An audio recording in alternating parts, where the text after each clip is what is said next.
läbi viia ka kutsikakoole ja pidanud siis kutsikakoolis terviseloengut. Kui teil tekib küsimusi loengu ajal, siis palun esitage need chati.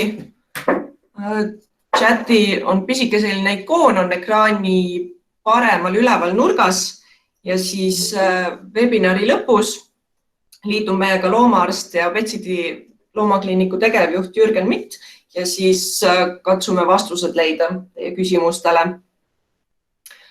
Mikrofonid lülitage palun välja, sest see hakkab natukene segama siis esitlust, kui tekib see kaja siia. Siis nende tublide vahel, kes webinari lõpuni kuulavad ja ka palju küsimusi küsivad, me loosime välja 50-eurose Betsiti kinkekaardi ja võitjaga võetakse ühendust meili teel. Ja siis paluti ka öelda, et järgmine veebiseminar toimub 10. juunil. Teemaks on lemmikloomade hambad ja hambatervis ja lektoriks on Kadri Kääramees, kes on Eestis siis üks lugupeetavamaid loomaarste, kes tegeleb hammastega, hambamuredega. Nii, kell on juba natuke 11 läbi ja võime vast alustada. Minuga on siin kaasas ka üks koer nimega Senna ja ma vahepeal enamasti ma näitan slideshow'd, aga vahepeal ma näitan ka tema peal siis mõne asja ette, mida võiks siis loomaomanik nagu osata vaadata ja teha oma looma peal. Nii, võtame.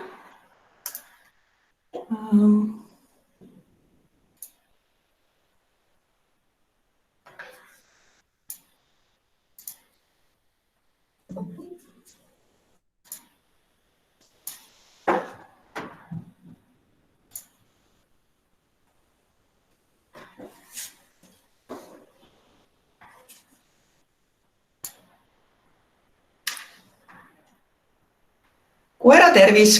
Põhiliselt räägime siis sellest, milline on terve koer, kuidas aru saada, et koer on terve ja kuidas teda hoida tervena. Ja siis lõpuks ka mõned sellised tervisehädad.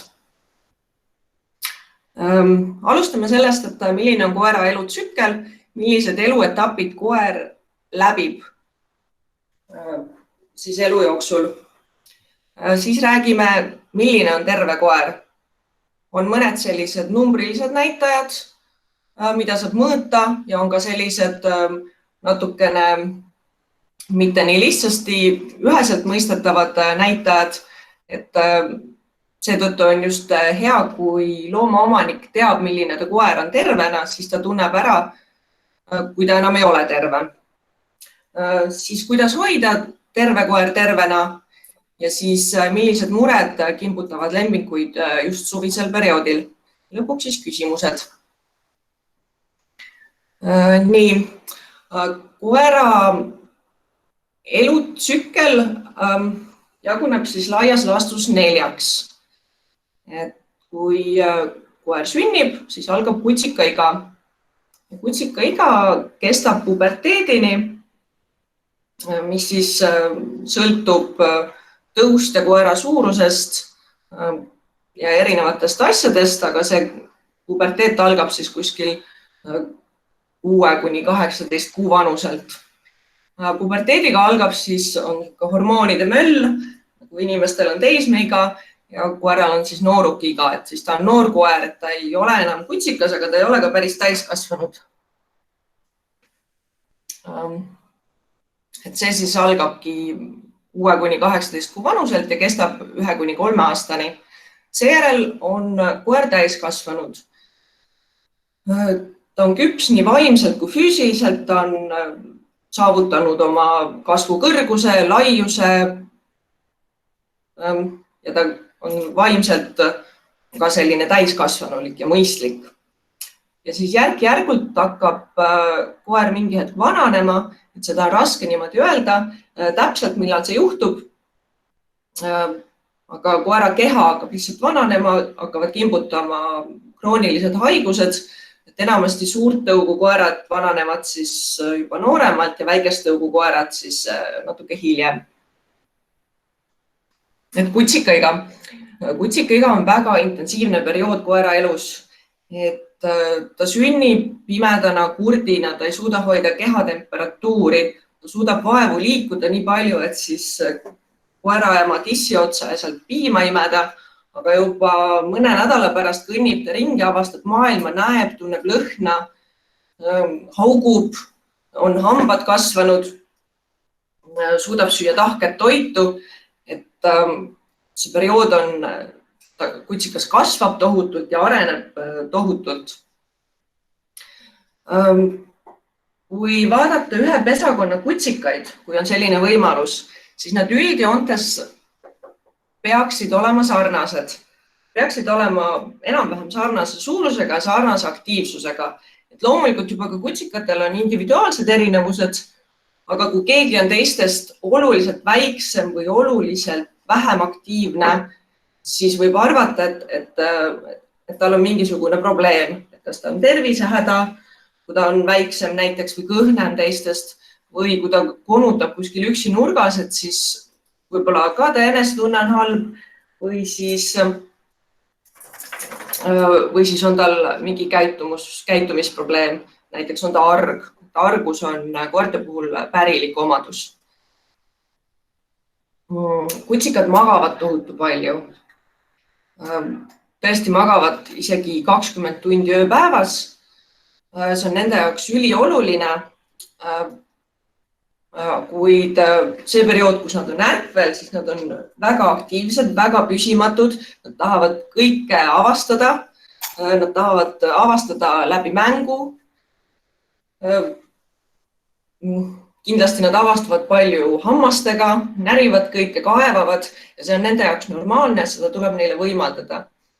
Esialgu pisike kutsikas avastab maailma siis enda pesa piires, suhtleb enda pesakonnakaaslastega, enda emaga, võib-olla sama pere teiste koertega juba natuke hiljem ja siis iga elunädalaga, lisanduva elunädalaga hakkab ta siis pesast järjest rohkem välja tahtma ja hakkab nii-öelda oma maailma laiendama. Et siis ta juba avastab kodu ja siis juba läheb õue ja siis kui kutsikas on 2-kuune, siis nad enamasti liiguvad oma pere juurde ja siis ta hakkab juba välismaailma avastama. Ja see on eriti oluline periood, kus kutsikas veel ei tunne hirmu kui sellist ja ta on hästi vastuvõtlik uutele kogemustele ja need kogemused peavad olema alati positiivsed. Et kutsikas peaks enne 4-kuuseks saamist kogema siis enamus asju, millega ta täiskasvanuna kokku puutub. Näiteks siin pildi peal on kutsikas, kes tutvub hobustega, sest ta hakkab tulevikus nendega kohtuma, aga see peab toimuma turvaliselt, ehk siis mõlemad on eraldi aia pooltel. Nad ei pea füüsiliselt kokku puutuma, aga nad peavad lihtsalt aktsepteerima üksteise olemasolekut. Kutsikat ei tasu sotsialiseerimise eesmärgil üle ujutada uute kogemustega. Et piisab sellest, kui ta näeb teisi koeri või teisi loomi, võõraid inimesi vihmavarjudega, tumedate riietega eemalt. Ta võib olla kas või omaniku süles, et ta tunneb ennast turvaliselt, ta ei pea minema füüsiliselt kontakti uute inimestega ja olukordadega, et kõik peab olema tema jaoks hästi turvaline, et ta saaks eemalt vaadata nii, nagu tema jaoks on mugav. Et niimoodi on võimalik siis kasvatada enesekindel ja uudishimulik koer, kes ei pelga uusi olukordi. Siis sellel perioodil on võimalik siis harjutada, õpetada ka erinevaid uusi oskusi ja nii-öelda tutvustada koerale siis asju, millega ta tulevikus peab toime tulema. Et näiteks küünte lõikamine. Võib-olla kutsikal pole nii palju vaja neid küüsi lõigata, aga kindlasti tuleks seda harjutada, sest kui ta on juba suur ja tugev ja oma arvamusega ja siis hakata õpetama küünte lõikamist, siis on juba natukene keerukam see, et siis ta hakkab vastu ja ei arva üldse, et see on nii hea mõte. Siis võiks harjutada hammaste pesemist. esialgu natukene, lihtsalt tõsta mokkasid, anda limpsida hambapastat. Ja siis sealt edasi siis hakata vaikselt hambaharjaga hõõruma, kuniks ta arvab, et see on normaalne tegevus. Ja siis saab läbi elu hoida tal head suuhügieeni. Samuti on hammaste kontroll väga oluline, sest kutsikatel hakkavad hambad vahetuma 3-4 kuu vanuselt ja 10 kuuselt peaksid siis olema kõik hambad vahetunud. Ja kui ei ole, siis tuleb need üleliigsed hambad eemaldada. Ja kui kutsikas on harjunud pideva suu avamisega, kontrollimisega, siis see kõik on palju lihtsam. Kutsikat peaks harjutama kammimise ja pesemisega, sest kindlasti on mudane periood, kus tuleb tema kõhualust ja käppasid pesta. Pikakarvalisi koeri tuleb pesta, kammida. Paljud hakkavad neist groomingu salongis käima, et just sellel perioodil võiks siis vaikselt nagu harjutada, et veidi püsivust vajab see. Kutsika puhul isegi 1 minut, kui ta lubab ennast kammida, siis see on juba päris tubli. Kuni siis võib-olla tulevikus teda kammitakse tund aega järjest. Ja lisaks peaks ta lubama ennast igalt poolt katsuda. Et katsuda siis kõrvu, käppasid, kõhualust, jalgu, saba, kõike. Vot. Nii. Kutsika iga lõpeb siis puberteediga, ehk siis on suured hormonaalsed muutused kehast, tekib siis innaaeg või jooksuaeg. Koertel tekib vastassugupoole vastu huvi. Isased koerad hakkavad märgistama, jalga tõstma. Ja emastel on siis jooksuaeg. Isased võivad ka hakata sellist provotseerivat käitumist teiste isaste vastu üles näitama, et võrrelda, kes on siis ikkagi kõvem boss. Et nooruki iga, et koer võib olla juba üsna suurt kasvu ja näha välja üpris täiskasvanud, aga tegelikult ta veel kasvab, ta kasvab massi mõttes, et noor koer on enam hästi peenike ja siis täiskasvanud koer on ikkagi juba natuke tugevam. Kindlasti areneb ta vaimselt. Et see on ka selline üsna intensiivne koera väljakujunemise aeg. Unevajadus vaikselt väheneb, küll magavad palju, aga mitte nii palju. Neil on rohkem püsivust ja ikkagi väga palju energiat, mis tuleb siis maandada, sest muidu nad leiavad endal ise tegevust ja see alati meile ei meeldi. Nooruki iga siis või see puberteet algab väikest tõugukoertel varem ja suurt tõugukoertel hiljem.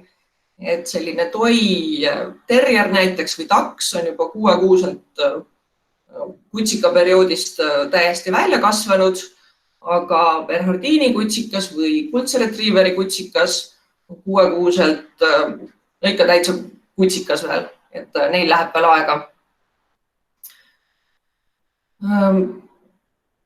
Siis sellel perioodil muutuvad koerad natukene selliseks põikpäisemaks, nad on enesekindlamad, et kui päris kutsikas on selline usaldav ja on kleepunud oma omaniku külge, siis noor koer on rohkem selline, et meripõlvini suhtumisega ja võib isegi kutsumise peale mitte kohale tulla.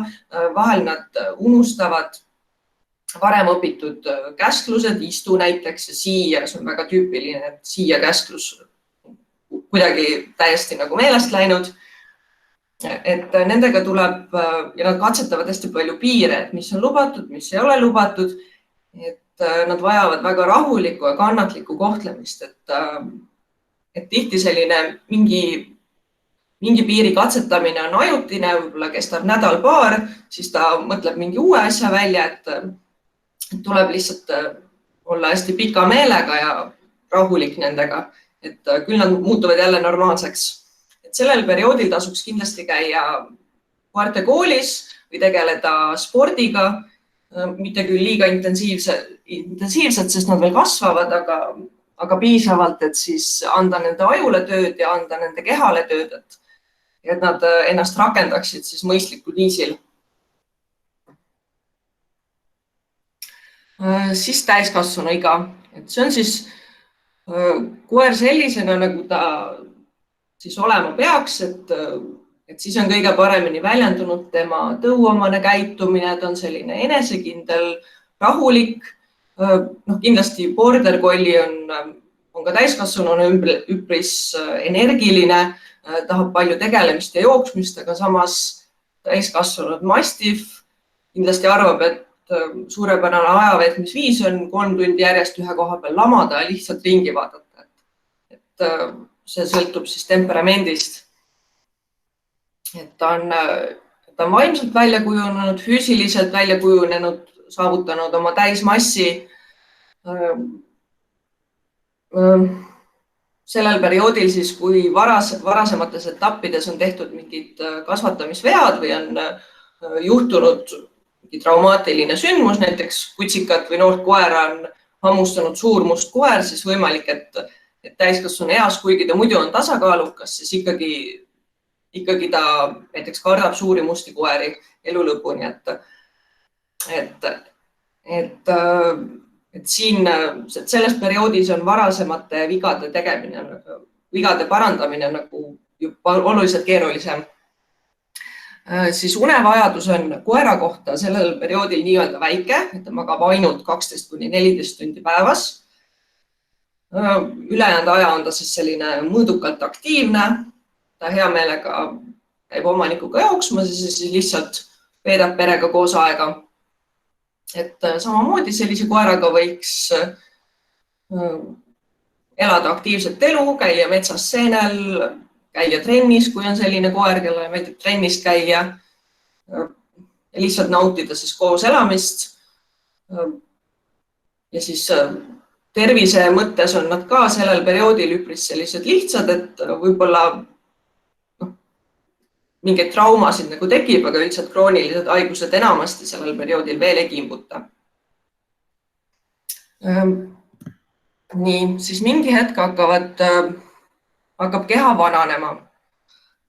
Et erinevad organid, nende funktsioon hakkab vaikselt alanema, koer muutub selliseks rahulikumaks, ta tahab rohkem rahu, ta ei taha nii palju mängida, tahab natuke vähem mängida, tahab rohkem magada. Et need vananemisprotsessid algavad siis hästi niimoodi vaikselt, mitte et üks päev on koer vana, aga üldiselt suurt kasvu koertel, kes on siis 25 ja rohkem kilo, hakkab see kuskil 7-8 aasta vanuselt ja pisikesed koerad, näiteks seal taksid, Jack Russell Terrierid, et neil on kuskil 10 aasta vanuselt. Nad on üpris pikalt veel sellised terved täiskasvanud. Eakas koer tahab rohkem niimoodi selliseid rahulikke tegevusi oma perega, ta ei taha nii palju ringi möllata, võib-olla isegi ei taha nii palju ringi reisida, tahab lühemaid jalutuskäike, aga siiski tahab, et ta on selline mõõdukalt aktiivne.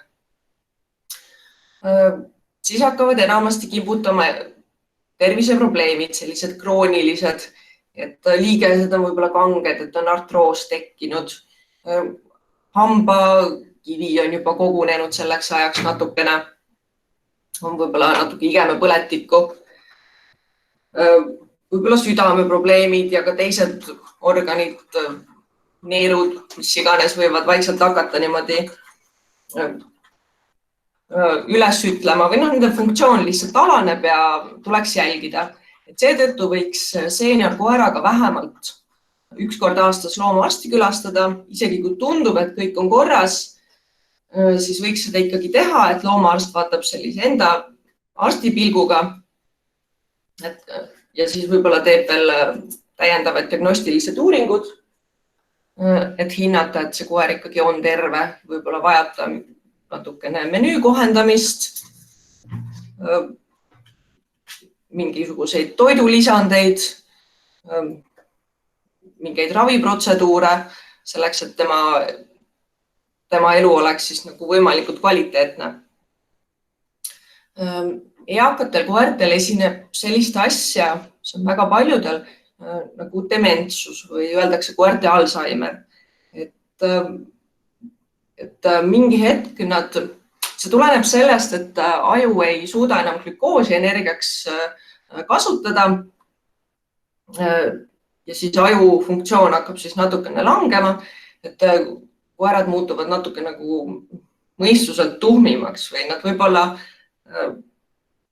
hakkavad uuesti tuppa tegema hädasid, et justkui nad kunagi ei ole seda varem teinud, aga nüüd jällegi teevad.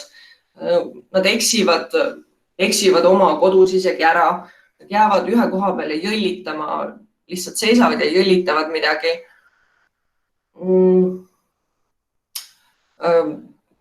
Nad võib-olla on ka isutud või tekib mingi isuväärastus ja on sellised natuke nagu vanainimesed. Et siis tuleb ka nendega olla võib-olla elu natukene ümber korraldada koera jaoks, teha kõik tema jaoks veidikene lihtsamaks. Mõistust aitab hoida teravana siis erinevate harjutuste tegemine, et meelde tuletada jälle, kuidas käib istu ja lama ja sellised kuulekusharjutused, väike nuputamine, et mõned nuputamismänguasjad anda siis koerale, et see hoiab nagu mõistuse teravana ja siis koer on siis kauem selline ergas. Et nii. Siis milline on terve koer? Täiskasvanud terve koer. Sinna, tule.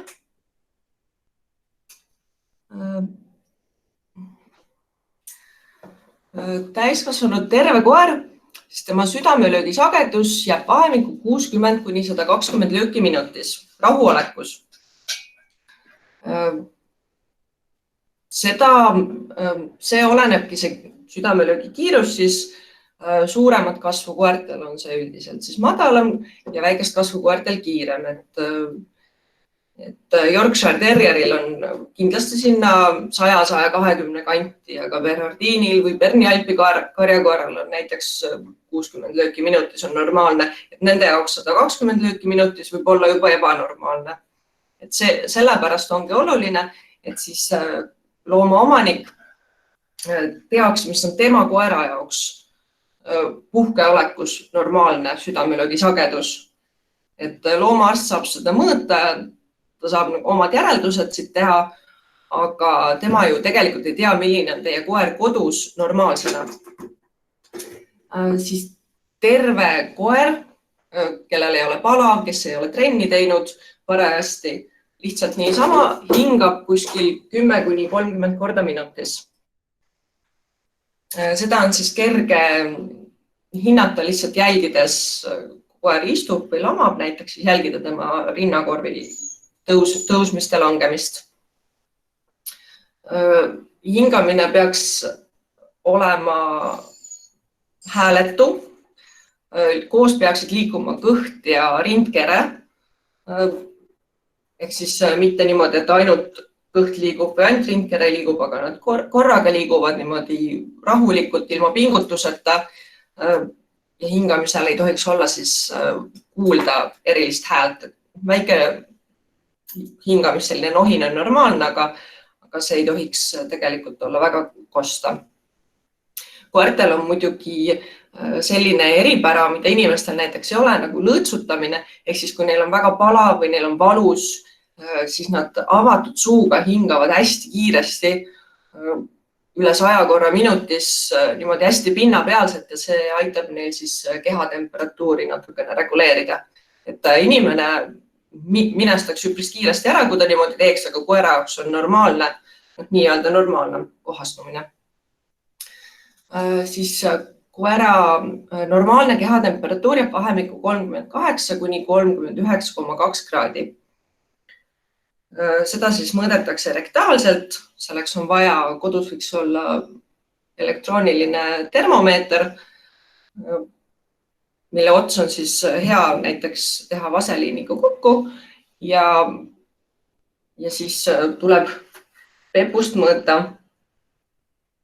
Et see peab olema piisavalt sügaval, ehk siis termomeetri metallist ots peaks olema kindlasti siis koera sees ja natukene veel. Ja siis saab selle õige tulemuse. Et kui on nüüd alla 38, siis võib kahtlustada, et koeral on, kui on nüüd õigesti mõõdetud temperatuur, et koer on alajahtunud.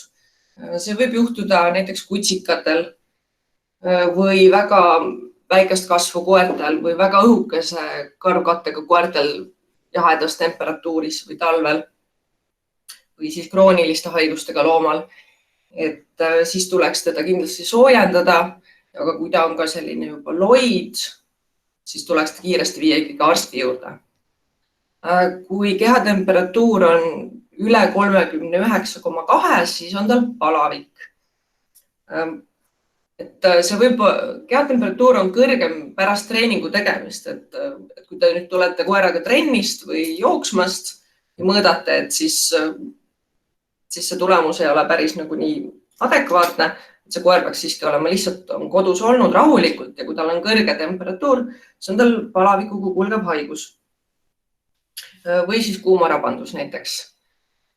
Et koera jaoks see normaalne vahemik on üpris lai, aga see ebanormaalne vahemik on üpris kitsas, et 40 on juba kõrge palavik ja 41 kraadi on täiesti eluohtlik.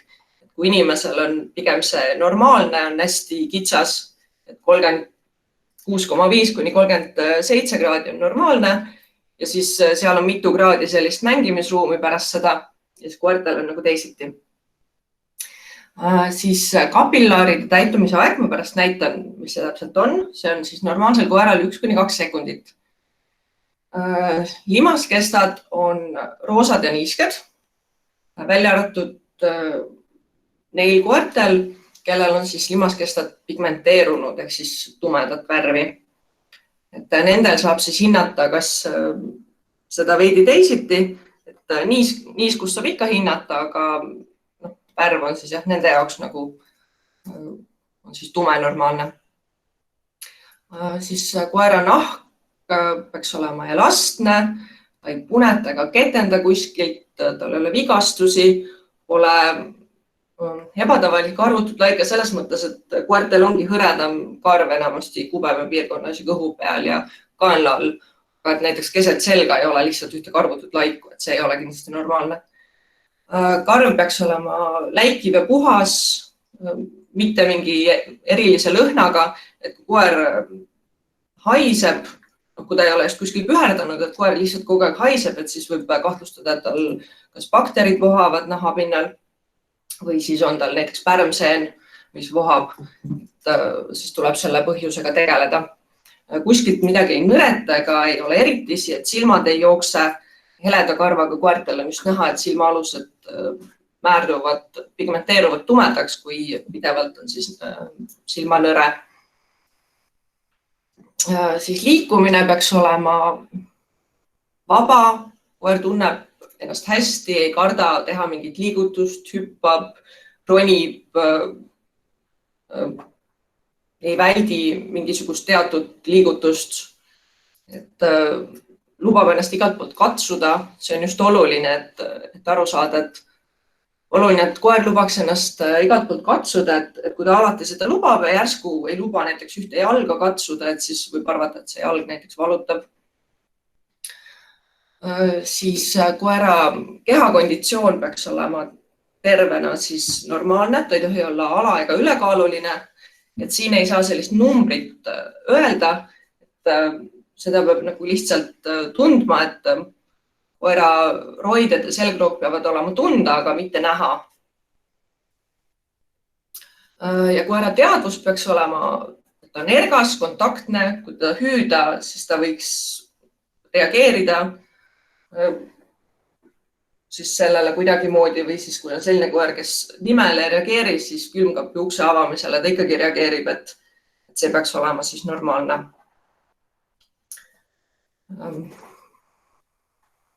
Nii. Ja siis ma äkki näitangi senna peal, ta on siin natuke rahutu, et natuke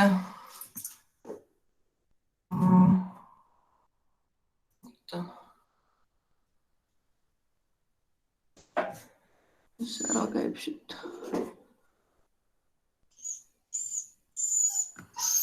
Nii saab. Aha. Näitan senna peal, kuidas seda kõike kontrollida.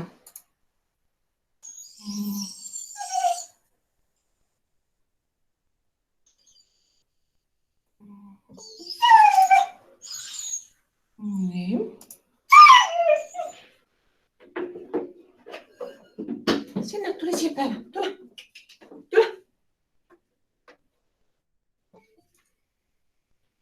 Nii.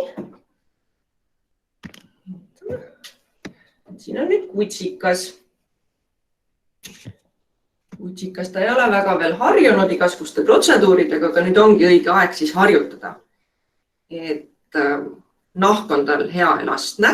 Kui see nahk ei läheks niimoodi kohe tagasi, aga jääks niimoodi õhku ja läheks aeglaselt tagasi, siis võiks kahtlustada, et tal on vedelikupuudus. Aga tal ei ole vedelikupuudust. Kõrvad on puhtad, ta lubab neid katsuda. Kui kunagi tuleb probleem, siis arst saab ilusti vaadata, sellepärast et ta teab, mis see juba tähendab. Silmi lubab katsuda niimoodi, vaadata. Ilusad heleroosad, niisked. Ei ole mingit nõret. Lubab vaadata hambaid. Osad on juba uued, osad on veel viimahambad. Nüüd kapillaaride täituvusaega vaadatakse siis enamasti igeme pealt. Tuleb tõsta mokk üles, vajutada sekundi jooksul, siis tekib selline valge laik ja see peaks nüüd 1–2 sekundi jooksul muutuma roosaks tagasi. Et kui limaskestad on näiteks tumepunased, vajutada see valge laik sinna ja kohe alla 1 sekundi läheb see punaseks tagasi, siis see on märk probleemist, et näiteks kas koeral on palavik, tal on kuumarabandus, tal on väga tugev põletik või siis kui limaskestud on näiteks hästi heledad ja siis see valge laik püsib seal rohkem kui 2 sekundit, 3–4 sekundit, siis võib koeral olla näiteks vedelikupuudus või verekaotus või šokk. See on selline oluline näitaja. Siis kuidas mõõta koera südamelöögi sagedust?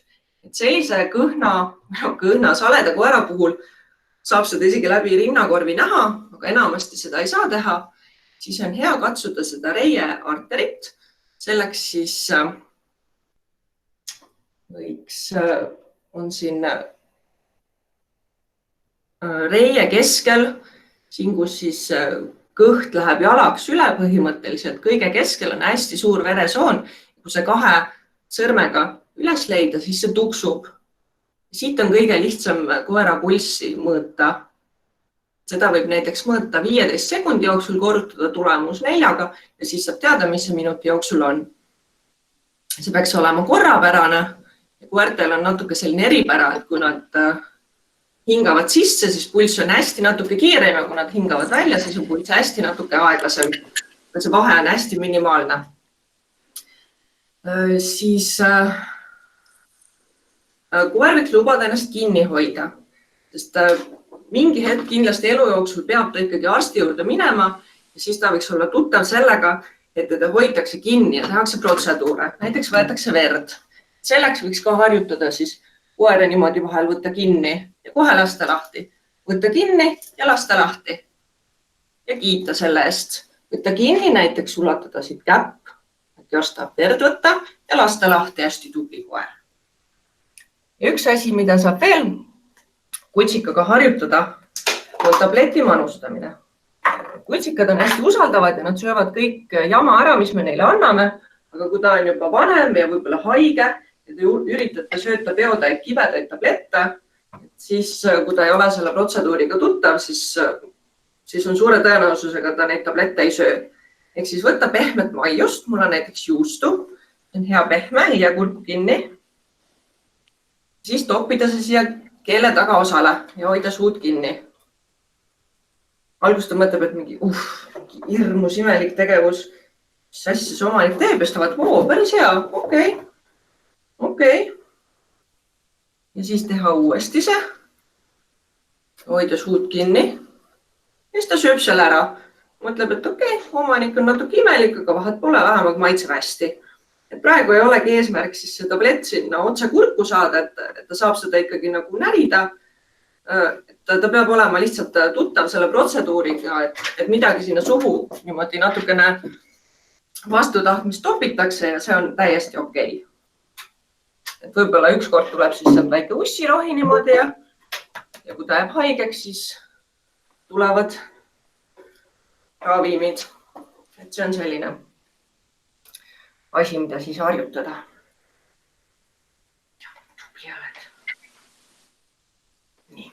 Okei, selline. Võib minna. Talle hakkab meeldima esinemine.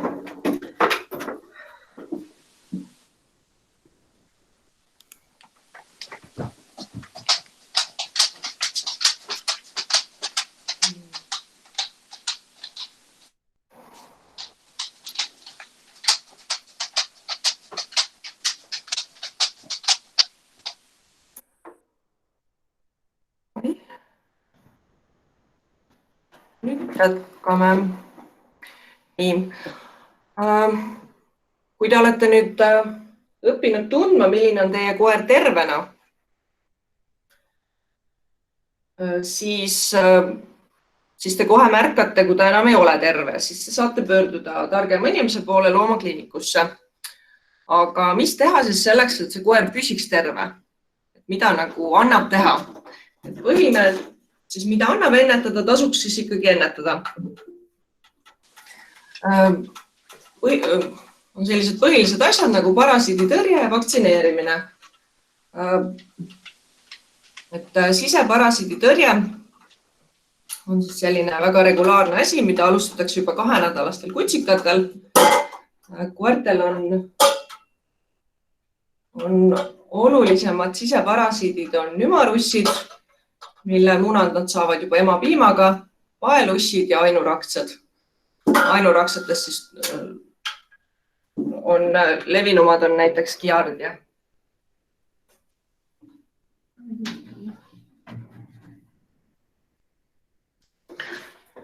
Siseparasiidid kahjustavad looma organismi otseselt, ehk siis kui nad on kinnistunud näiteks soolestiku külge, siis nad kahjustavad seda soolt või magu või siis kui nad oma arengutsüklis rändavad läbi keha, siis nad kahjustavad erinevaid organeid nagu kopsu ja makse.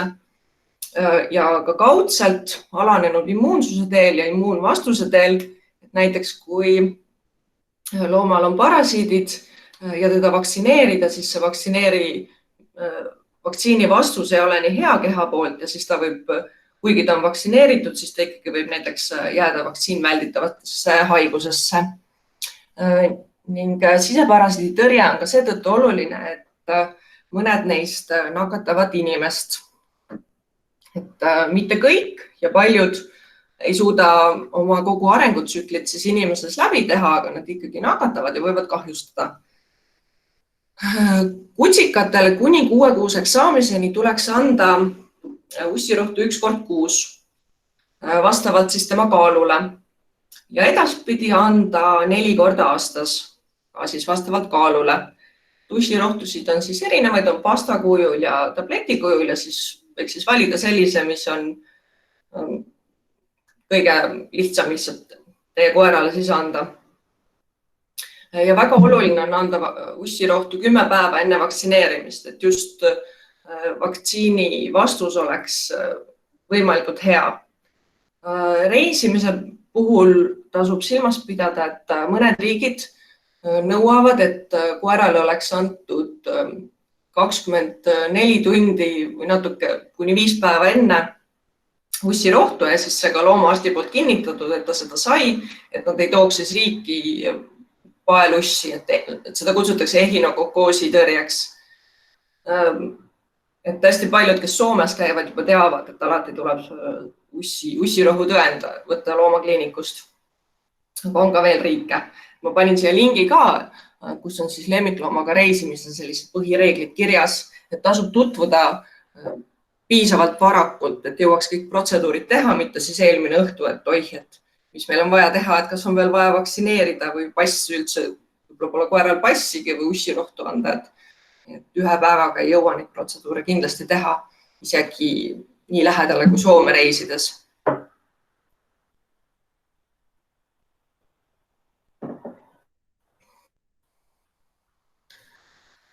Siis välisparasiiditõrje, mis on oluline.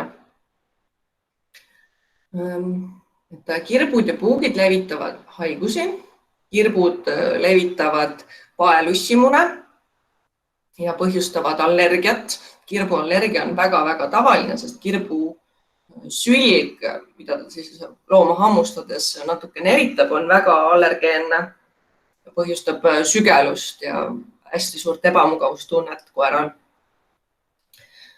Ja puugid siis levitavad mitmeid haiguseid. Eestis on levinumad siis borrelioos, anaplasmoos, erlichioos ja natukene harvem esineb babesioosi. Babesioos enamasti on Leedus ja natuke lõunapoolsetes riikides, aga iga aasta on Eestis ka mõni babesioosi juhtum siis koertel. Sest inimesed reisivad päris palju, nad võib-olla toovad selle nakatunud puugi Eestisse või reisib koer ja kohtub selle nakatunud puugiga siis kuskil välisriigis ja tuleb Eestisse, et erinevaid võimalusi on. Ja ka kliima on muutunud järjest soojemaks, seega puukidel on lihtne siis vastu pidada nendes piirkondades, kus nad varem ei ole siis vastu pidanud. Ja üldiselt puugid on aktiivsed, kui ööpäevane keskmine temperatuur on 5+ kraadi. Sellise talvega, mis meil nüüd siin viimane talv olid puugid sisuliselt aktiivsed kogu talve, et isegi kui vahepeal läks miinusesse, siis kuskil mõni selline eriti vastupidav puuk ikkagi ringi ronis ja iga kuu oli ikkagi kohata puugiga nakatunud loomi. Puugihaiguste selline halb külg on see, et sümptomid on tihti hästi ebaspetsiifilised, et koer on lihtsalt loid, võib-olla on tal seletamatu palavik, lonkamine, ta ei ole nagu päris tema ise. Et see nüüd ongi jälle oluline, miks te peate teadma, milline on teie koer normaalsena, et siis te saate kohe aru, et ei olegi nagu midagi erakordselt, aga ongi, et ta liiga aeglaselt näiteks reageerib külmkapi ukse avamisele. Te saate kohe aru, et see ei ole teie koer, saate minna arsti juurde ja arst teeb näiteks puugihaiguste testi ja tuleb välja, tal on puugihaigus ja tegelikult vereproovi tulemused on üpris halvad, et kuigi eriti spetsiifilist sellist asja, millest kinni hakata väliselt nagu koeral ei olegi viga. Siis puuke ja kirpe saab siis tõrjuda erinevate preparaatidega, et käsimüügis on saadaval täpilahused, on spreid üldiselt küll toimivad ainult paar tundi, et nad ei ole selles mõttes väga mugavad kasutada. Siis on ravimkaelarihmad, mis on hästi pika toimega ja on ka tabletid, aga tabletid on nad on küll mugavad kasutada, aga nad on retseptiravimid ja seetõttu tuleb siis oma loomaarstiga nõu pidada, siis ta otsustab, kas teie loomal on see sobiv lahendus. Enamus neist puugitõrjevahenditest ei tõrju puuke siis looma pealt ja kirpe, et selleks, et see parasiit siis sureks, peavad nad ikkagi kinnituma loomale, aga pärast kinnitumist nad üsna kiiresti surevad ära ja see tähendab, et kuna haigus esimese ampsuga kohe enamasti ikkagi ei liigu koera organismi, siis see võimalik aeg, millal see haigus saaks levida, siis puugilt loomale on ikkagi võrdlemisi lühike, et see risk haigestuda alaneb oluliselt. Ja nüüd see aasta on selline huvitav projekt käimas, kus üritatakse Eesti puuke kaardistada. Eestis on mitu puugiliiki esiteks ja et millised haigused levivad, et on võimalik puuk posti panna ja saata siis puukuuringule. Et selle info, kuidas seda täpselt teha, mis nõuded peavad olema täidetud ja kuidas see protseduur välja näeb, on siis puugiinfo.ee on ilusasti välja toodud. Kindlasti vaadake, see on päris põnev. Siis vaktsineerimine. Vaktsineerimist alustatakse siis 6–12 nädalaste kutsikatel. See nüüd natuke oleneb, kus kandis see kutsikas elab, mis on kutsika kasvataja eelistused. Ja siis viimane selline kutsikaea vaktsiin tehakse mitte varem kui 16-nädalaselt. Et kui nüüd alustatakse üsna vara 6–8-nädalase kutsika vaktsineerimist, siis ta saab kokku 3 süsti, aga kui alustataksegi 12-nädalasel kutsikal tehakse esimene vaktsiin, siis ta saab 2 süsti. Et miks see nii on? See on sellepärast, et kui koera ema on vaktsineeritud, siis temal on juba antikehad, mis ta on andnud siis ternespiimaga kutsikatele ja need ternespiima antikehad siis võitlevad selle vaktsiini poolt tekitatava immuunvastusega. Ja siis ei teki sellist püsivat head immuunsust. Et selleks ajaks, kui kutsikas on 16-nädalane, on need ema poolt kaasa saadud antikehad kutsika kehast kadunud ja siis see vaktsiini poolt antav immuunsus, tekitatav immuunsus siis saab kinnistuda koeras. Siis 1 aasta hiljem tuleb alati kordusvaktsineerimine. Et siis ei ole, et mitte 1-aastast koera ei vaktsineerita, aga 1 aasta ja 4 kuu vanust koera vaktsineeritakse. Et see on kindlasti väga-väga oluline mitte unustada. Ja siis edaspidi siis loomaarst määrab vastavalt siis selle koera elustiilile, elupaigale, et milline võiks olla tema optimaalne vaktsineerimisskeem. Et kui on näiteks jahikoer või piirialadel kuskil Kagu-Eestis elav koer, siis võiks teda kindlasti tihemini vaktsineerida. Või kui ta palju reisib või käib näitustel. Aga kui on selline hästi kodune koer või mõni koer isegi ju ei käi väga palju õues, on kääbustõud, kes elavad ainult toas, siis võib-olla neid võiks harvem vaktsineerida, et ei ole nii väga oluline. Et marutaudivaktsiin on siis seadusega nõutav siis vanematel kui 16-nädalastel koertel peab see olema kõigil tehtud. Sellest ei pea isegi nagu, siin ei ole nagu väga midagi arutada. Kompleksvaktsiin on selline asi, mis ei ole seadusega nõutud, aga need haigused, mis on kompleksvaktsiiniga siis kaetud, need levivad ikkagi Eestis ja mujal riikides üpris palju, et see on väga-väga soovitatav koer ikkagi kompleksvaktsiiniga siis kaitsta. Ja siis on osad sellised erivaktsiinid, mis on teatud juhtudel olulised. Näiteks aretuskoertel tasub teha herpesviirusvaktsiin, siis vältida siis poegimisega seotud probleeme. Aga see on juba selline eraldi teema. Et koerte kompleksvaktsiin tuumik siis kaitseb 4 haiguse eest. Et seal on koerte katku, parvoviiruse, nakkusliku hepatiidi ja parainfluenza ehk paragripi vastased komponendid. Enamasti tehakse ka veel koertele leptospiroosi vaktsiin sinna juurde.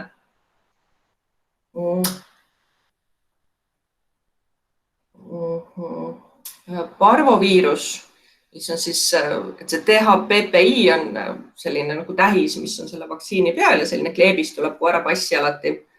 Et sellest täheühendist siis see P-täht viitab parvoviirusele.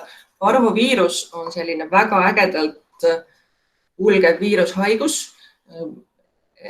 Peamine tunnus on kõhulahtisus. See tabandab üldiselt kutsikaid, juba väga noori kutsikaid. Ja kuna kutsikal neid kehavarusid on väga vähe, ehk siis tal tekib väga kergesti kohe energiapuudus ja vedelikupuudus, siis see on eluohtlik. Spetsiifilist ravi sellele ei ole, et on ainult toetav ravi, tuleb hästi palju hoolitseda, nunnutada, peab saama kliinikus intensiivset ravi ja siis on võimalik, et koer sellest terveneb, aga pahatihti paljud ei tervene. Parvoviirusega on oluline veel see, et ta säilib kuni 2 aastat väliskeskkonnas. Ehk siis, kui näiteks kodus on olnud kutsikas sellisest kohast, kus oli parvoviirus, võib-olla kutsikas suri, aga ta oli kodus kõhulahtisusega, siis see korter või maja on tegelikult, kui on nüüd soov võtta uut kutsikat, siis see on veel 2 aastat ohtlik sellele uuele kutsikale. Et see kodu tuleks ikka väga-väga korralikult desinfitseerivate ainetega siis ära puhastada. Sest väga võimalik on, et see uus kutsikas lihtsalt saab enda kodus saab selle haigus uuesti. Et see on selline väga, väga halb viirus. Koerte katk on, see möllas 90-ndatel väga, vahepeal olid sellised vaiksemad aastad ja nüüd on see jälle nagu hakanud pead tõstma. Selle reservaariks on siis metsloomad ja ka hulkuvad loomad. Eestis on neid vähem, aga siiski mingil määral. See on siis ka selline väga äge multisüsteemne viirushaigus, ehk siis ta multisüsteemne tähendab, et tabandab siis mitmeid organeid. Et tunnused võivad olla natuke ebaspetsiifilised. Peamine või esimene selline tunnus on mädane nõre ninast, köha, koer võib oksendada või kõht olla lahti ja siis, kui ta on juba närvisüsteemi tabandanud, siis on närvinähud. Ehk siis koer näiteks kõnnib imelikult, ta võib ümber kukkuda, tal võib olla ringliikumine.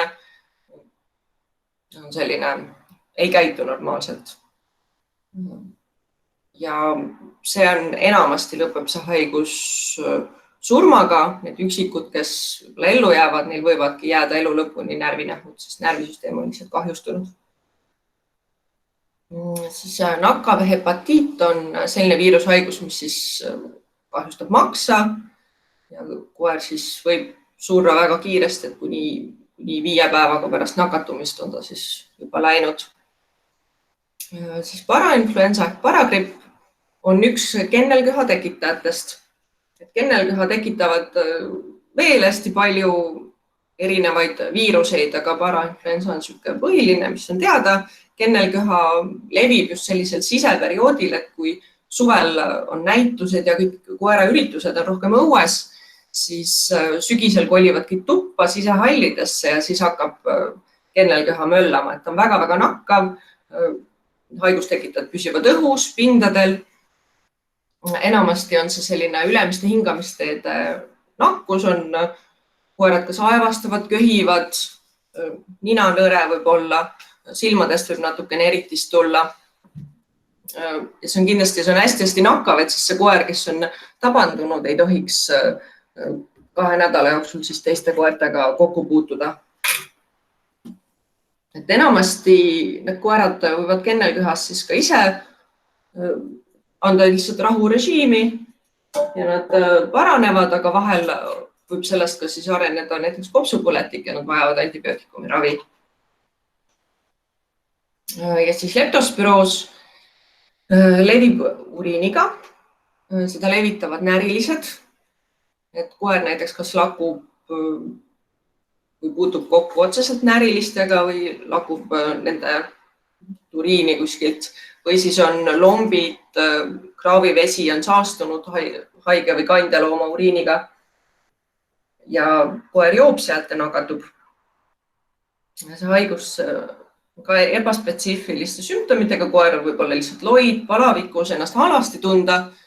See haigus kahjustab neerusid, maksa ja lõppfaasis ka kopsusid ja see võib olla selline, paremal juhul on see aeglasema kuluga, aga see võib ka olla väga-väga kiire kuluga, et koera seisund halveneb 1 päevaga kuni täiesti kriitiliseks, et alati ei olegi nagu õige aeg maha magada, siis ei ole võimalik alati seda koera päästa. Seetõttu siis tasub leptospiroosi vastu kindlasti vaktsineerida. Kui nüüd see koerte kompleksvaktsiini tuumik võib anda kaitse isegi pärast siis kordusvaktsineerimist isegi kuni 8 aastaks, siis leptospiroosi vaktsiini tuleks teha iga aasta. Ja kahjuks see vaktsiin ei anna 100% kaitset, sest leptospiroosi erinevaid tüvesid on hästi palju ja kõigi nende vastu ei ole veel vaktsiini suudetud teha. Et kõige rohkem tüvesid on 4, mis on ühes vaktsiinis siis sees, aga abiks ikka. Siis suvi, et suvi on tulekul, mõned soojad päevad on juba olnud ja teatud sellised tüüpilised tervisehädad on siis suvega käivad käsikäes. Et esimene, millest hästi palju on ka räägitud ja millest tulebki jääda rääkima, on kuumarabandus. Et seda seostatakse kõige rohkem sellega, et koer jäetakse siis sooja ilmaga kinnisesse autosse, kus siis temperatuur võib minutitega tõusta üle 30, üle 40 kraadi, see on täielik praeahi. Aga auto võib ka üle kuumeneda või koeral võib olla juba ka siis, kui välistemperatuur on 10 kraadi ja ilm on päikseline ja näiteks tume auto ja suur karvane koer, et õues on 10 kraadi sooja, aga ta võib vabalt saada autos kuumarabanduse. Et koera autosse jätmine on alati selline riskantne ja väga läbimõeldud peab olema. Kuumarabanduse riskigrupis on lühikoonulised tõud, ülekaalulised koerad, eakad loomad ja ka kultsikad, krooniliste haigustega loomad, näiteks südamehaiged, siis töötavad koerad, näiteks politseikoerad või sportkoerad ja väga rikkaliku karvaga koerad, et neil lihtsalt see on palju raskem vabaneda liigsest kehatemperatuurist, et tšau-tšaud ja Tiibeti mastiffid, sellised. Aga ka vabalt võib olla saksa lambakoer, kes on selline üpris tavaline, mitte nii eriline koeratõuk võib olla, aga neil on ikkagi üpris paks karv ja nad ei pruugi sooja ilmaga toime tulla. Et kuumarabandus tähendab siis, et kehatemperatuur on tõusnud seal üle 40 kraadi. Kehatemperatuur võib isegi olla kuni 41-42 kraadi. See on täiesti eluohtlik. Siis limaskestad, et kui nad muidu siis, juba rääkisin teile, peavad olema sellised heledamad roosad, aga nad on täiesti tumepunased, võivad juba olla ka lillakad. Keel on enamasti koeral paisunud, suurem, suust niimoodi valgub välja, ta ei mahu enam nagu suhu ära. Kapillaaride täituvusaeg, mida ta siis ka näitasin, kuidas kontrollida, et see on alla 1 sekundi, see on põhimõtteliselt kohe, vajutate igeme peale, et see valge laik tekiks ja kohe läheb tumedaks tagasi. Koer lõõtsutab avatud suuga, lihtsalt lõõtsutab, et tema hingamiskiirust ei olegi võimalik üldse mõõta. Ta lihtsalt ahmib õhku. Tema teadvusseisund on siis võib-olla kas ülierutunud, ta ei suuda rahuneda või siis vastupidi, ta on segaduses, ta ei saa aru, kus ta on või ta võib olla juba ka apaatne või isegi teadvusetu. See on eluohtlik seisund. Koer tuleks kiiresti eemaldada siis sellest kuumast keskkonnast, kus ta on, päikse käest ära viia jahedasse ja alustada koheselt tema jahutamisega, anda talle juua, kui ta vähegi soovib. Ja samal ajal siis, kui te juba koera jahutada, siis leida nagu lahendus, et viia ta kuhugi kliinikusse. Koera jahutamine siis kõige lihtsam on seda teha kas külma vee või siis külmakeelikottidega või kui muud ei ole, võtke sügavkülmas on äkki külmutatud herneid, mida iganes, need toimivad sama hästi.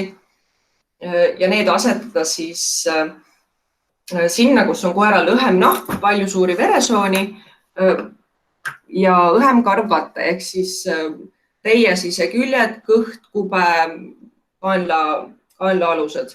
Seal on üldiselt, isegi karvastel koertel on seal natukene sellist vaba pinda. Et nüüd jälgida, et kui teil on päris jääkott või midagi sellist, et siis võiks õhuke mingi kangas näiteks käterätik seal vahel olla, et muidu ta võib saada juba külmakahjustuse sellest, et see ei ole nagu ka päris, mis me soovime saada. Või siis võib ka valada sinna külma vett lihtsalt peale. Puhuri võib panna puhuma koera peale. Kui on niimoodi kohe käe pärast võtta, praegusel ajal võib-olla inimestel on, alkoholiga desolahust võib valada sinna, kui nahk on terve muidugi, sest alkohol teeb seda, et ta aurustub kiiresti. Kes on käsi desotanud, siis paneb võib-olla tähele, et käed hakkavad kohe natuke külmetama. See on sellest, et vesi aurustub ja siis sellega eemaldub sooja. Et see on selline nippel. Aga põhimõtteliselt tuleks ikkagi see koer viia võimalikult kiiresti arsti juurde, sest ta vajab ka spetsiifilist ravi.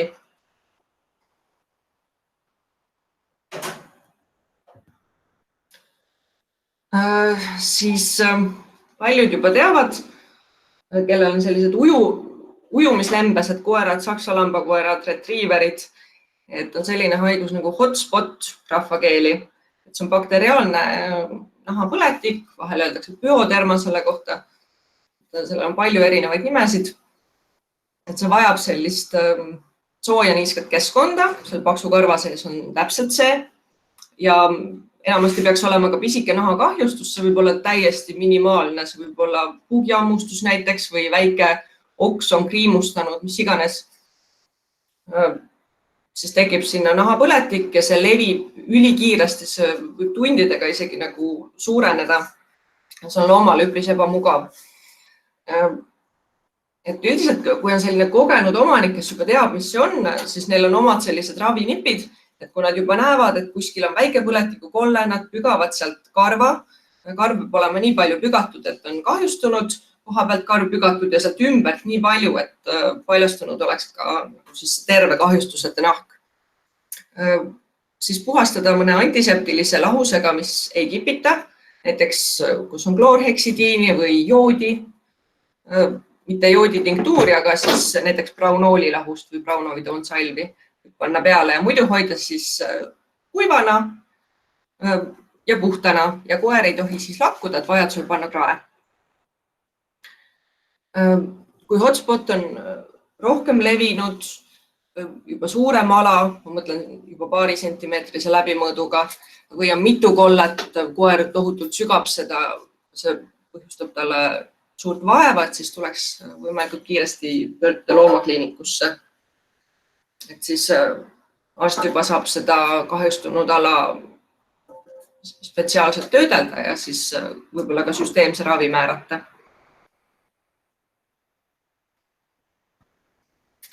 Ja siis selline mure nagu jälle selliste veerõõmudega seotud nagu sinivetikad, sinivetika mürgitus. Sinivetikad ehk tsüanobakterid on sellised nagu vetika ja bakteri vaheline ainurakne organism. Sinivetikaks kutsutakse sellepärast, et ta toodab sellist sinist pigmenti ja kui neid on hästi palju, siis veepind tundub hästi sinakas. Ja nad hakkavad vohama juulis-augustis, siis kui on veekogud soojad, veekogude pindmine temperatuur on soe. Siis nad hakkavad siis vohama, et see vohamine on põhjustatud siis tänapäeval eutrofeerunud ehk siis saastunud veekogudest, et seal leidub liiga palju lämmastikku ja fosforit, mis on neile siis toiduks ja siis neil on mõnus seal paljuneda. Et sinivetikad natukene võivad meenutada, nagu oleks vee peal hästi palju õietolmus. Nad on pindmistes kihtides ja niimoodi tuul toob nad randa ja tekib siuke lögane mass. Aga õietolm on üldiselt siis mai-juuni, aga sinivetikad on siis juuli-august. Nad toodavad siis tsüanotoksiini, mis kahjustab koera maksa. Koerad on väga-väga tundlikud sellele ja nad ei pea isegi seda väga palju jooma, piisab, kui nad käivad seal lihtsalt sealt veest läbi, suplevad, võib-olla limpsivad natuke käppa ja nad saavad juba mürgituse. Mürgituse saanud koer muutub apaatseks, ta võib oksendada, kõht läheb lahti ja ilavool suureneb. Et see vajab kindlasti ka siis loomaarsti poole pöördumist, muidu võib see olla ka siis eluohtlik seisund. Et siis need, kes plaanivad veeta aega oma koeraga veekogude ääres, et siis tasub hakata jälgima kuskil pärast jaanipäeva juba Terviseameti ja Keskkonnaameti või Keskkonnainspektsiooni infot, mis nad jagavad. Üldiselt seda igal pool levitatakse hästi palju, sest see on ka inimestele ohtlik, et kus kohas siis vesi õitseb. Seda vetika vohamist kutsutakse vee õitsenguks. Ja siis lihtsalt vältida neid piirkondi, kus siis on vee õitseng.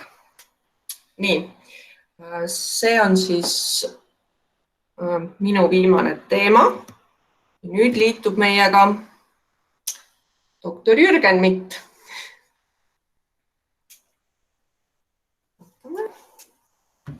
Sinna, kas lähed istuma ka? Või tuled sinna?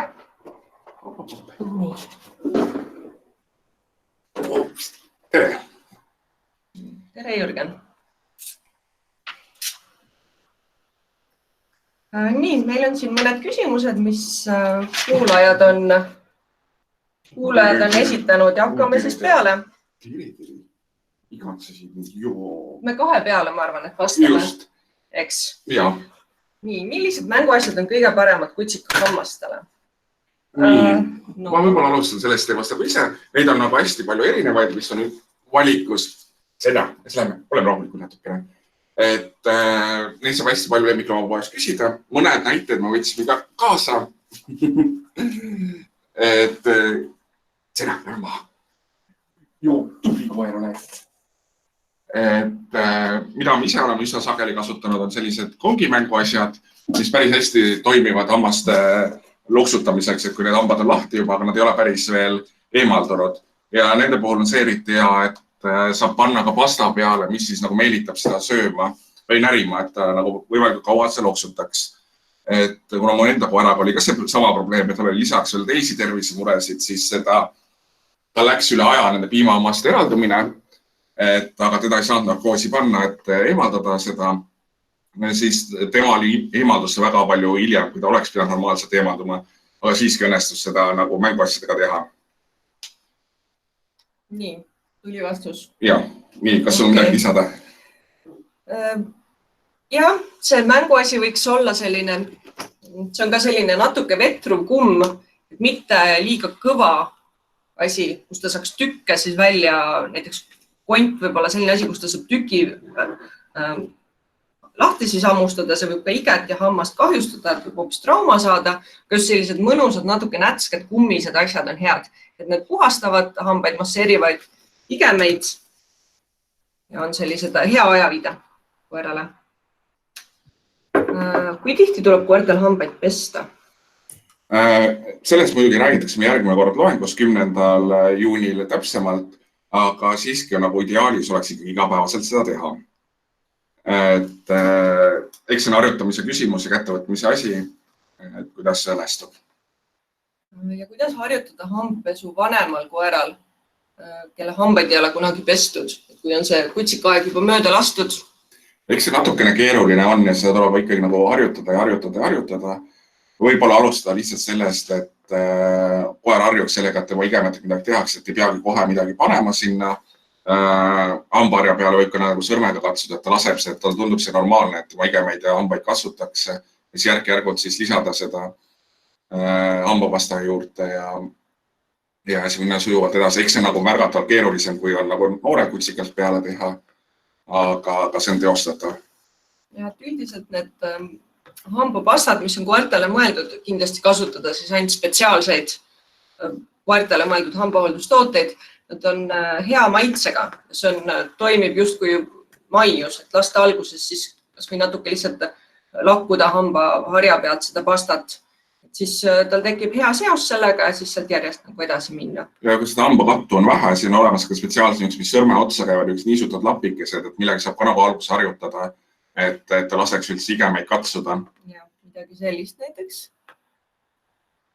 Et see käib sõrme otsa ja siis saab mööda igemeid ja hambaid lasta sellega, aga see kindlasti ei asenda nagu hamba pesemist, et see on niisugune kui on hästi vähe hambakattu ja või kui nagu harjutamise jaoks, et selle hetkeni jõuda, et kus saab juba hambaid pesema hakata. Pikk küsimus. Kas hambapesu on efektiivsem kui loomulikud närimist soodustavad maiused? Kas on normaalne, et 9 kuusel juba esineb hambakatt? Olen märganud, et toit jääb taga hammaste külge kinni, kuiv toit siis, mis arvatavasti aitab kaasa selle tekkimisele. Kas peaks toitu vahetama? Kuigi väga ei tahaks või on see lahendatav pesu ja maiustega? Kindlasti need maiused ei asenda hambapesu, et see on umbes sama nagu inimene närib nätsu, et nätsu närimine on tore küll, aga see ei asenda meil hambapesu, et efektiivsem on hammaste pesemine kui need maiused. Ja mul on kodus ka vanem koer, kelle ma siis saingi täiskasvanuna ja temal juba natuke on sellist kattu ja kivi. Ja siis mis ma olen tähele pannud, et hambapesu vähendab oluliselt seda halba hingeõhku, aga see on efektiivsem just esihammastel ja kihvadel. Aga tagumised hambad, purihambad, et neil on üpris efektiivne, kui nad neid närimisasju närivad, siis nad kasutavadki tagumisi hambaid, masseerivad hambaid ja igemeid ja siis puhastavad neid. Et kõik need erinevad närimismaiused ja hambapesu, kõik need täiendavad üksteist siis hambahügieeni hoidmisel. Nii, lähme edasi. Kui palju on okei noorukiga jalutada? Selle vist on sul javastada. Ja, siin vist mõeldakse mitte enam kutsikat, aga noort koera. Et kutsikaga põhimõtteliselt jalutada seni kaua, kui ta jaksab. Kui ta istub maha ja hakkab pinguma, siis tuleb ta sülle võtta. Mõni võib-olla jaksab veerand tundi, mõni isegi tund aega, aga kindlasti kutsikat ei tohiks jooksutada siis ratta kõrval näiteks või minna kohe jooksma temaga. Et noorukiga, sellise noore koeraga jälle oleneb, et kui on selline robustne tõug, siis tuleb tema liigestele rohkem tähelepanu pöörata, et bernardiinid ja kuldsed retriiverid, Berni Alpi karjakoerad, et neil oma kehakaalust tingituna võivad tekkida siis liiges probleemid, kui nüüd üle pingutada. Siis ongi, et raske on öelda, kas pool tundi või tund aega, et oluline võib-olla ongi, et mitte sundida teda, kui ta enam ei taha ja mitte jooksutada siis niimoodi järsku hakata rattaga näiteks siis koera jooksutama, et see ei ole mõistlik. Et nii palju, kui ta ise tahab ja jaksab. Ja kergema skeletiga koertega võib kindlasti rohkem. Senna on siin väga selline kerge, aktiivne, tema isegi jaksab 3 tundi ringi möllata ilma eriliste probleemideta. See on individuaalne. Nii, mul jäi see temperatuur 2 kõrva vahele, oli see norm 38 kuni 39,2 kraadi. Jah, see oli nii. 39,5 võib ka lugeda normaalselt, see sõltub väga palju indiviiditi ja loomati ka. Et ongi, et selleks, mis on teie koera jaoks normaalne, te võiksitegi teda siis kraadida mitu korda rahuolekus, siis kui te teate, et on terve, siis te teate, kas teie koera jaoks on normaalne 38 või pigem 39. Võib-olla teie koera jaoks normaalne on 38. Kui ta on 39,2, siis tunneb ennast juba väga halvasti. See ongi selline omaniku tähelepanelikkus looma suhtes. Nii, kas võib olla, et vanem koer enam ei taha seda toitu, mida on söönud täiskasvanus saati? Vanemas eas ei taha rammusat, vaid midagi kergemat. Mis oleksid valikus? See on sinu teema. Ja toitumisloend meil juba tegelikult oli ka. See küll keskendus kutsikatele. Aga kindlasti vanemas eas koertel, siis nad ei tunne enam nii hästi lõhna ega maitset. Võib-olla sellepärast tahavad midagi muud. Vanemate koerte toidud tihtipeale on natuke lahjemad. Võib-olla, ma ei tea, mis siin on rammus all mõeldud, et äkki see on hoopis liiga rasvane ja see tekitab temas halba enesetunnet, et ta seetõttu keeldub sellest. Et see võib samamoodi olla, et tal on tekkinud selline halb seos, et ta sööb seda toitu ja tal on kas raske või kuidagi paha või ta on pärast seda isegi oksendanud ja siis ta keeldub selle pärast, et vanemas eas koeral kindlasti valida siis mõni seenioritele sobiv toit või siis, kui tal on mingi haigus, siis selle haigusega seotud toit, näiteks kas siis liigese funktsiooni toetav toit või siis neerufunktsiooni toetav toit, kui on diagnoositud neeruhaigus. Neid variante on siis päris palju. Mis teha, kui koeral on kuumarabandus? Kuumarabandusega on see, et see on tegelikult väga eluohtlik ja tõsine, et selleks tuleks kindlasti pöörduda loomaarsti juurde, et mida saab teha on, et oleks hea ventilatsioon, pihustada jahedat vett looma peale, mitte kindlasti jäävett, sest see võib soodustada seal muid tervisemuresid juurde, et jaheda vee kasutada, selleks tuleks kindlasti esimese võimaluse pöörduda loomaarsti juurde, et see võib väga halvasti minna, kui on tõsine kuumarabandus, eriti niisuguse tugeva karvastikuga koerad. Ja kui te sõidate siis autoga arsti juurde, kus siis jälgige, et see auto oleks ka jahe. Parem oleks, kui ta oleks juba jahe, kui te selle kuumarabandusega koera sinna sisse panete või siis kohe, kui te sõitma hakata, siis pange konditsioneer põhja, aknad lahti, mis iganes, et seda autost saab ka see hingeldav koer hingab õhu nii kiiresti niiskeks kuumaks, et see auto peab olema samamoodi ventileeritud. Minu Ameerika Bulldogi kutsikal tõuseb alati kehatemperatuur, kui külastame loomarsti. See on üsna sageli loomade puhul, et see on ikkagi stressisituatsioon nende jaoks ja kui te juba teate seda, et see niimoodi on, et siis oleks hea enne kui loomarsti juurde lähete koduseks ära kraadida, et mis see rahulolekus oli, et kui see kliinikusse kraadimine on, siis seda tõenäoliselt teame, et see on nagu tingitud selles, et stressab sellega. Võib-olla hea nipp oleks ka kutsikaga külastada loomakliinikut lihtsalt niisama. Mitte ainult siis, kui on mingid protseduurid, süstid, seal tableti andmine, mis on natuke ebameeldiv, lihtsalt minge kliinikusse kaaluma, andke maiust, käige nuusutamas riiuleid, tutvumas personaliga. Lihtsalt selline paar minutit sisse välja, et see vähendab siis edaspidi kutsika ärevust ja võib-olla siis tal tulevikus enam ei tõusegi kehatemperatuur arsti juures. Millega võib koera silmi pesta? Sooja veega või kummeliteega? Kas tohib? Pigem on eelistatud siiski spetsiaalsed lahused, mis on nagu silma jaoks mõeldud, mis ei ärrita lisaks silma. Et neid on väga-väga palju valikus nii apteekides kui ka lemmikloomapoodis kui ka kliinikutes, et pigem eelistada ikkagi nagu spetsiaalset toote, mis selle jaoks on tehtud. Millega saab silmanõrest tekkinud pigmenti valgelt karvalt puhtaks?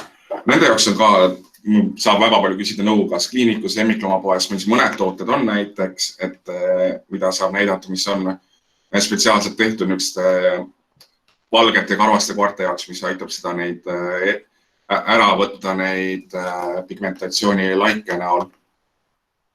Ja vahel tekivad sellised tumedamad laigud ka suunurkadesse, et kui pidevalt on sülg, on selle valge karva vastas, siis samamoodi see muutub selliseks tumepunakaks, mustjaks. See siis aitab. Aga see on selline groominguga seotud küsimus, et võib mõne kogenud gruumeri käest siis küsida. Olen kuulnud, et kui koer elab linnas ja rohkem liigutakse linnatänavatel, kus on rohkem kokkupuudet teiste koertega, siis võiks anda ussirohtu iga kuu. Kas see peab paika? Soovituslik on minimaalselt kord kvartalis anda ussirohtu. Kutsikate kuni pooleaastaks saamisel on soovitatud iga kuu anda. Ja kui tõesti käiakse niisugustes piirkondades, kus on hästi palju teisi koeri ja kui on selline koer eriti, kes armastab teiste koerte rooja seal lappuda või sisse süüa, siis selle puhul on kindlasti näidustatud iga kuu andmine. Ja kui peale ussirohu andmist tuleb midagi valget või ussilaadset välja, siis kindlasti 2 nädala pärast korrata ussirohtu. Ussirohud toimivad ainult täiskasvanud vormidesse, munadesse ei toimi, ehk et 2 nädalaga arenevad munadest juba uued parasiidid välja. Kas ussirohu pasta ja tableti vahel on ka efektiivsuse erinevused? Ja tabletid on alati efektiivsemad kui pasta. Et pastal on küll mugav manustada, aga tabletil toimivad nii ümarustideks kui paelustid, pastad on enamasti ainult ühele neist. See ei tulene siis sellest ravimi vormist, aga sellest toimeainest. Et meil Eestis lihtsalt on sellised preparaadid. Et tablett on efektiivsem ja pasta lihtsalt siis mitte nii väga. Aga tableti võib ka tegelikult ju purustada, segada hästi vähese veega või pasteediga ja anda siis süstlega koerale suhu, et siis on see manustamine on sama lihtne kui pasta. Kas need puugihaigused on ravitavad? Enamjaolt on ravitavad. Keeruliseks teevad olukorra selle, et tihtipeale puugihaiguseid ei suudeta varakult diagnoosida või omaniki märka neid sümptomeid õigeaegselt, et need võivad nagu minna süveneda, enne kui jõutakse selle diagnoosini ja ravi peale läheb. Et suures osas on nad küll ravitavad. Olen kuulnud, et neile, kes on puugi vastu allergilised, tehakse mingi puugisüst. Kuidas see välja näeb ja kuidas toimib muu selline? On olemas vaktsiin borrelioosi puhul, aga see ongi, et ta ei anna 100% efektiivsust, alati on erinevaid neid haigustekitajaid, ehk et ideaalis oleks siiski ennetada nende puukide ammustusi, et kui nagu see vaktsineerida. Ja siin on ka kasutatud väljendit allergilised, et siis puukide vastu ei ole mitte allergia. Puugid levitavad haigusi, nakkushaigusi, aga allergia oli siis kirbusülje vastu. Need asjad on siis oluline eristada. Kas Metrovis on antibiootikum? Jah, Metrovis on antibiootikum, et kui see on juba peale pandud, siis tõenäoliselt on hammastega juba tõsisemad probleemid, et peab juba ravima. Nii, aga meil tuli veel mingi küsimusi, äkki need kaks vaadata ka veel, kuidas meil ajaga on, natukene on. Steriliseerimine, jah, seda küsimust me ei lahanud. Üldiselt oma omanikud siis steriliseerimise ja kastreerimise peale hakkavad mõtlema just nooruki eas, sest tekivad siis esimesed probleemid seoses siis sugulise käitumisega. Üldiselt hea on oodata, kui esimene jooksuaeg on ära olnud, sest siis on koer füüsiliselt küps. Ja samas pärast esimest ja enne teist jooksuaega siis väheneb emasel koeral siis ka piimanäärme kasvajate risk, et see on selline hea aspekt seal juures. Üldiselt ei soovitaks jah, et 6 kuul see on poolkonniti väga erinev need steriliseerimiste soovitused, aga üldiselt ikkagi, et hormoonid on vajalikud nagu arenguks, ehk et ikkagi oodata ära, et kui nad on peale.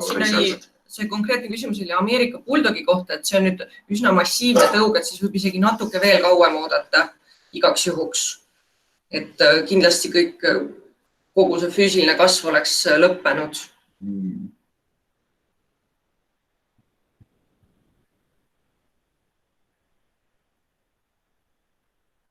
No siin on küsimus ka, et kas autos sõites konditsioneer põhjas koer haigeks või jääda. Kindlasti ei ole hea, et konditsioneer põhjavad. Pigem on see, et see õhu liikumine on oluline. Et see on liiguks seal ja ka samas on see, et läbi aknase, kui otsene päikesevalgus peale, et sees ei pruugigi olla väga palav, et seal võiks võib-olla siis akendel olla ka ees päikesevarjud, et lihtsalt see otsene päike ei paistaks selle peale.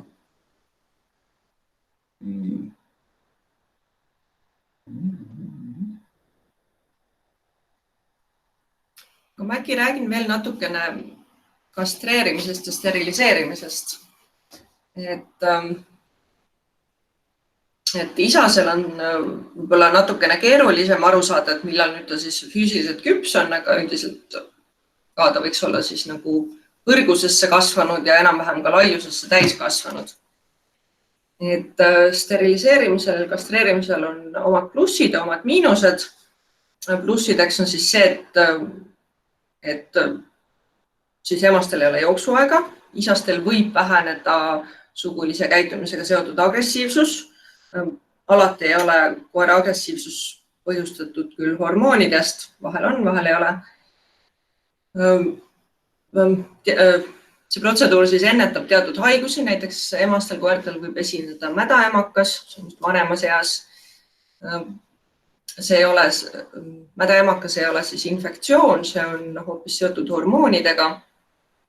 See on selline koera eripära natuke. Piimanäärme kasvajad võivad tekkida. Isastel koertel siis munandikasvajad, eesnäärme healoomuline suurenemine, mis võib urineerimisraskusi põhjustada eakamatel koertel, ka teatud siis anaalpiirkonna kasvajad. Et need on siis need boonused ja siis soovimatute pesakondade vältimine loomulikult. Ja vahel ka parandab see koeri selles mõttes, et nad muutuvad veidi rahulikumaks, teinekord nad ei ürita siis kodust põgeneda, kui näiteks isase koera lähedal kuskil naabermajas elab emane koer, kel on jooksuaeg, siis isane üritab kõigest väest sinna pääseda ja see võib olla üpris problemaatiline. Ja teinekord satuvad nad ka jooksuajast väga stressi, et emastel on siis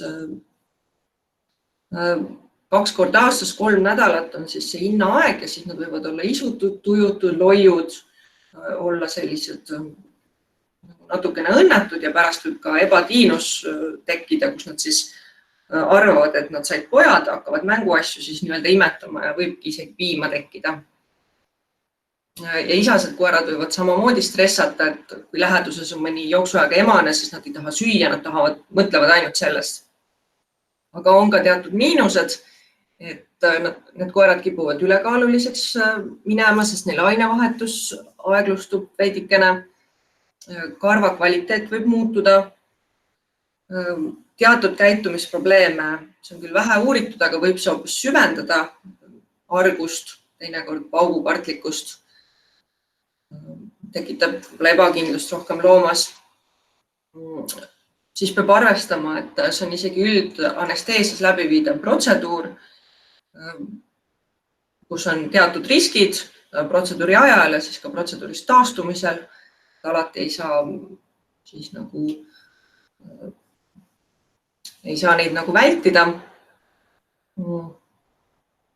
Ja et sellised plussid-miinused, iga loomaomanik siis täpselt teab, mis nende perele, nende loomale siis sobib. Siis selle järgi saab otsustada, kas tasuks teha või ei tasuks.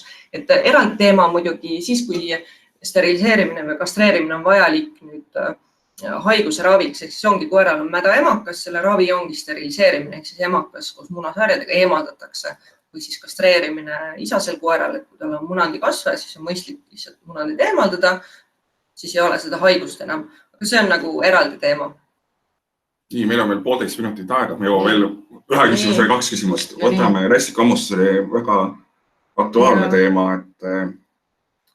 et kui mürgine on rästikuhammustus koerale, mis oleks esmaabi ja kas tuleks kohe arsti juurde pöörduda? Rästikumürgistuse hammustus on väga varieeruva sümptomaatikaga loomadel. Osadel tekib ainult lokaalsed sümptomid, ehk tekib turse, punetus, võib-olla ka lokaalne hematoom, et ei teki midagi suuremat.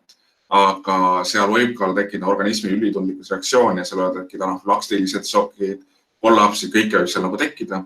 Et alati on ohutum nagu pöörduda ikkagi loomaarsti juurde, et kuna see reaktsioon võib tekkida natukene hiljem, ehk et oleks jälgimise all, et kui tal miski peaks seisund halvenema, et saaks sellega tegutseda. Eestis üldiselt vastumürki kasutusel ei ole. Et sellega on ka omad probleemid, et seda elu jooksul korra ainult kasutada, et rohkemat seda nagu ei saa. Et on olemas neid erinevad ravimid, millega saab seda reaktsiooni nii-öelda maha tõmmata. Aga kui on ikkagi rästikuhammustus olnud, siis pöörduda kindlasti loomaarsti juurde. Koerad on üldiselt vastuvõtlikumad kui kassid selles osas.